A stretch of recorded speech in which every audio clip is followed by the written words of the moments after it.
नमस्कार।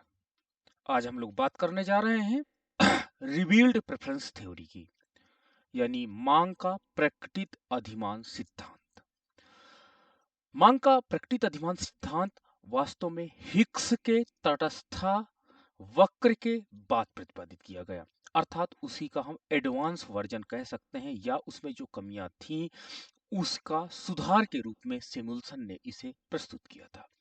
ये बहुत अधिक इंपॉर्टेंट टॉपिक है आपके माइक्रो इकोनॉमिक्स का, that is very important for BA, MA, TGT, PGT, GIC mains exams के लिए, यूजीसी नेट के लिए, और साथ ही साथ पीसीएस और आईएएस प्रिपरेशन वाले स्टूडेंट्स के लिए भी बहुत अधिक इंपॉर्टेंट है। इस पर बार बार प्रश्न पूछे जा रहे हैं। तो आइए हम देखते हैं। अगर आप अभी तक आप हमारे चैनल में नए हैं तो आप चैनल को सब्सक्राइब करना मत भूलिएगा।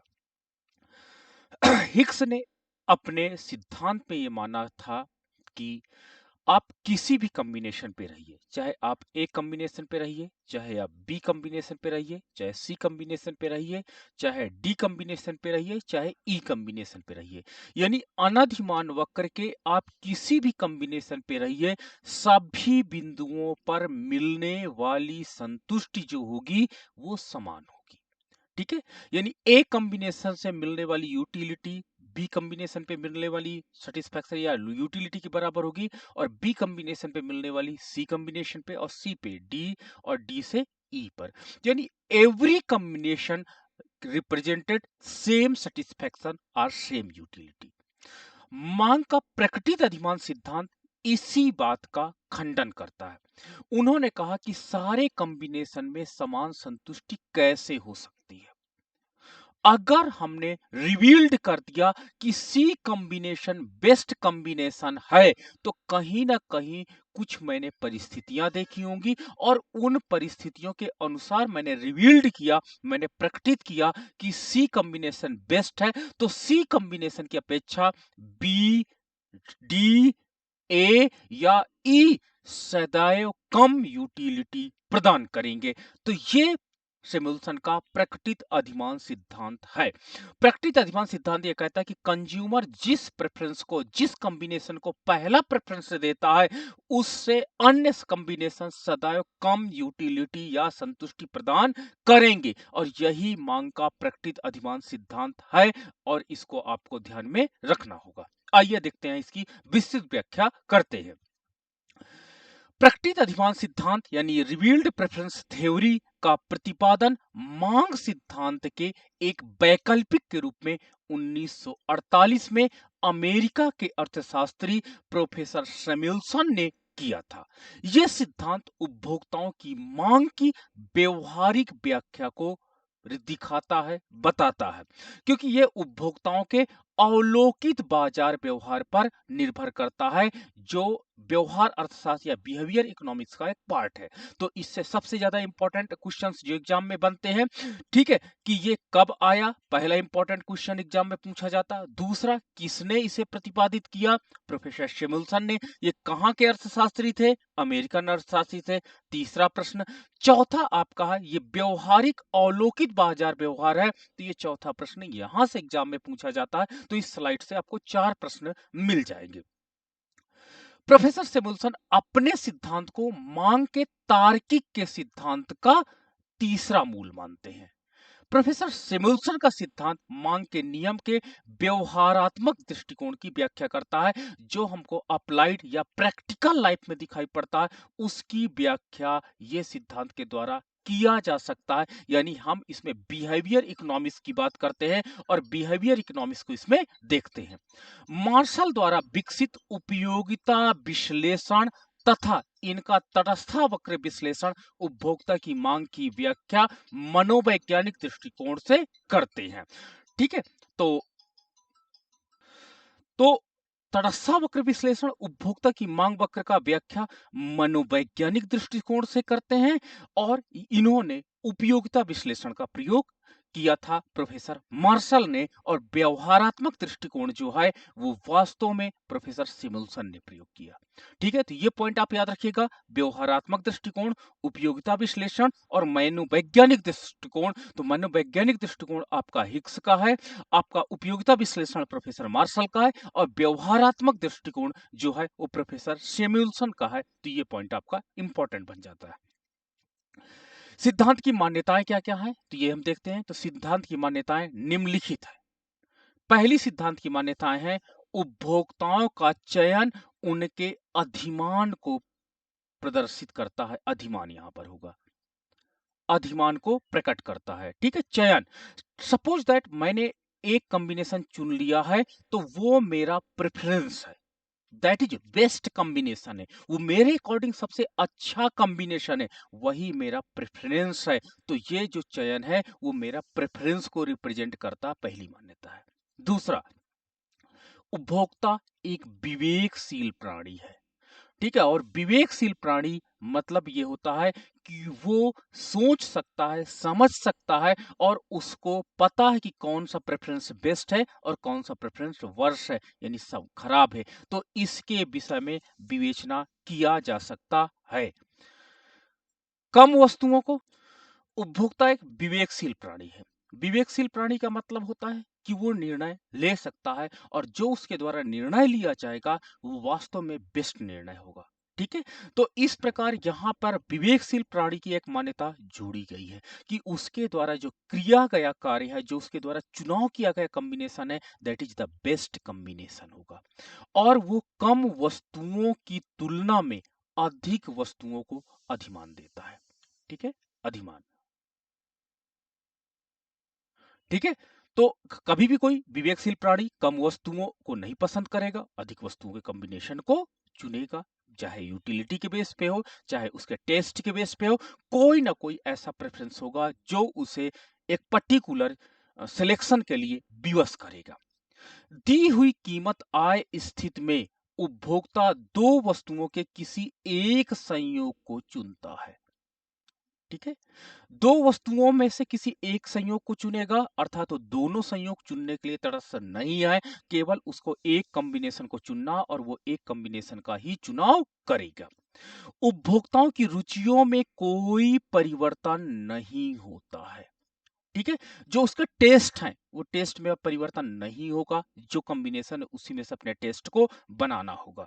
उपभोक्ताओं का व्यवहार स्थिर है, ये नहीं कि बार बार चेंज हो जाए, नहीं मैं ये कॉम्बिनेशन, बच्चों जैसे हरकतें ना करें कि नहीं मुझे ए कॉम्बिनेशन नहीं पसंद है, मैं अब बी लूंगा, फिर बी के बाद कह दे कि नहीं मुझे बी नहीं चाहिए, मुझे सी चाहिए, सी नहीं चाहिए, मुझे ए चाहिए। तो ऐसा नहीं, उपभोक्ता का व्यवहार स्थिर होना चाहिए। और इसका सबसे इंपॉर्टेंट है सकारात्मकता की मान्यता। सकारात्मकता की मान्यता का मतलब यह होता है कि यदि एक उपभोक्ता बी की अपेक्षा ए, यानी बी की अपेक्षा ए को प्रेफरेंस देता है और सी की अपेक्षा बी को अधिमान देता है, ठीक है, तो ये निश्चय है कि सी की अपेक्षा ए को अधिमान देगा, यानी इसे ए कॉम्बिनेशन जो होगा वो बेस्ट कॉम्बिनेशन होगा। मतलब क्या होता कि अगर ए कॉम्बिनेशन बी कॉम्बिनेशन से अच्छा है और बी कॉम्बिनेशन सी कॉम्बिनेशन से अच्छा है, तो निश्चित रूप से ए कॉम्बिनेशन सी कॉम्बिनेशन से अच्छा होगा। ये पॉइंट आप नोट रखिएगा कि A combination is greatest in the respect of C combination के रिस्पेक्ट में ये श्रेष्ठ होगा। तो ये पॉइंट आपको नोट करना पड़ेगा और इंपॉर्टेंट भी है, और इसको देना पड़ेगा। यही सकारात्मकता की है जिसके आधार पर प्रोफेसर हिक्स की ये थ्योरी का निर्माण किया, सॉरी प्रोफेसर सैमुअल्सन की इस थ्योरी का निर्माण किया गया था। ठीक है, तो सकारात्मकता की मान्यता बहुत अधिक इंपॉर्टेंट है, बार बार एग्जाम में पूछी जाती है कि जो सैमुअल्सन का रिवील्ड प्रेफरेंस थ्योरी है वो कौन सी मान्यता को बेसिक लेके चलती है, तो आपको आंसर देना पड़ेगा सकारात्मकता की जो मान्यता है उसी के बेस पे सिद्धांत का निर्माण किया गया। और इसके अंतर्गत बार बार एग्जाम में पूछता कि सकारात्मकता की मान्यता क्या है, तो इसमें यह होता कि अगर ए कॉम्बिनेशन बी से ग्रेट है और बी कॉम्बिनेशन सी से ग्रेट है, तो निश्चित रूप से ए कॉम्बिनेशन सी कॉम्बिनेशन से ग्रेट होगा। प्रकटित अधिमान सिद्धांत की जो परिकल्पना है, सैमुअल्सन ने अपने लेख consumption theory in terms revealed performance, ठीक है, 1948 में अपनी परिकल्पना को व्यक्त किया। यदि किसी दिए गए बिंदु ए से होती हुई दी गई कीमत अनुपात के बराबर ढाल वाली सीधी कीमत या बजट रेखा खींची जाए तो उस कीमत रेखा पर या उसके अंदर वस्तु के सभी संयोग वास्तव में खरीदे गए संयोग के अधिमान में खरीदे जा सकते हैं, किंतु वो नहीं खरीदे गए। इस प्रकार वे सभी ए की तुलना में निम्न घोषित होंगे। मतलब ये होता है कि मान लीजिए आपके पास एक मूल्य रेखा ए बी है या पी एल है, मूल्य रेखा पी एल है। अगर आपकी बजट रेखा इससे ऊपर शिफ्ट होती है तो इस बजट रेखा P1 L1 के नीचे अगर कोई कॉम्बिनेशन है तो मतलब होता कि इस कॉम्बिनेशन को आप ले तो सकते हो, लेकिन अगर आप एक कॉम्बिनेशन पे रहते हो तो वो आपका विवेकशील का कार्य नहीं करेगा। अर्थात अपनी आय का पूरा यूटिलाइज करना है, और पूरा यूटिलाइज करने का मतलब ये होता कि आपको मूल्य रेखा P1 L1 पर कहीं बने रहना है। अगर इसके नीचे का कोई संयोग ए बी सी कोई संयोग आप चुनाव करते हो तो वास्तव में वो चुनाव क्या होगा, वो आपकी विवेकशीलता को नहीं दर्शाएगा। और साथ ही साथ अगर इसके ऊपर कोई कॉम्बिनेशन डी है, कॉम्बिनेशन ई है, तो ये कॉम्बिनेशन क्या कहलाएंगे, ये सारे कॉम्बिनेशन वास्तव में एक उपभोक्ता खरीद नहीं सकता। तो इस प्रकार प्रोफेसर सैमुअल्सन ने कहा था कि अगर एक उपभोक्ता मूल्य रेखा पर कहीं बना रहे तो वही उसका बेस्ट कॉम्बिनेशन होगा। ग्राफ से हम देख सकते हैं, ये ग्राफ में आप देख सकते हो कि कंज्यूमर का बिहेवियर हम रिप्रेजेंट कर रहे हैं। नीचे एक्स एक्सिस है, ऊपर वाई एक्सिस है। एक्स कॉम्बिनेशन को, एक्स कमोडिटी को हम नीचे दिखाए हैं, वाई कमोडिटी को मैंने ऊपर दिखाया, और this is the price line. This is the price line, that is P L price line, ठीक है, which representing the combination of two commodity X and Y within given income. ठीक है, कोई गिवन इनकम है, उस पर x और Y की कितनी वस्तुओं को खरीद सकता है in the given price level, उसको रिप्रेजेंट करता है यहां पर पी एल प्राइस लाइन। और इस प्राइस लाइन में suppose that there are the many combination such as A combination, such as B combination, such as C combination, such as D combination, such as E combination. तो इसमें revealed preference theory हमें क्या बताती है, revealed preference theory और such as F combination. तो revealed preference theory ये बताती है कि ए और बी कॉम्बिनेशन को कंज्यूमर कंज्यूम नहीं करेगा, क्योंकि ये विवेकशीलता का गुण नहीं है। अर्थात विवेकशील कंज्यूमर कभी भी उसके पास जो परचेजिंग पावर है उससे कम परचेज नहीं करेगा। इसलिए ठीक है, कंज्यूमर क्या होता, कभी नहीं खरीदेगा, ठीक है, डिड नॉट बाय या परचेज द कॉम्बिनेशन ए और B because this is the, ये कॉम्बिनेशन क्या करते हैं, वो इनकम के अनुरूप नहीं है। और इसी प्रकार अगर मैं डी और ई कॉम्बिनेशन की बात करता हूं तो डी और ई कॉम्बिनेशन भी उपभोक्ता द्वारा परचेज नहीं किए जाएंगे। बिकॉज ऑफ, क्यों नहीं करे जाएंगे, क्योंकि ये उसकी क्रय शक्ति क्षमता के बाहर है। क्रय शक्ति, एक मिनट, क्रय शक्ति क्षमता कि ये बाहर है, तो ये क्रय शक्ति क्षमता के बाहर कॉम्बिनेशन है, इसलिए हम इस कॉम्बिनेशन को भी परचेज नहीं कर सकते। ठीक है, तो ये विवेकशीलता की बात है यहां पर, ठीक है, ये विवेकशीलता की बात है, और यहां पर क्रय शक्ति क्षमता की बात है। अब बचे मेरे पास कॉम्बिनेशन सी कॉम्बिनेशन और एफ कॉम्बिनेशन।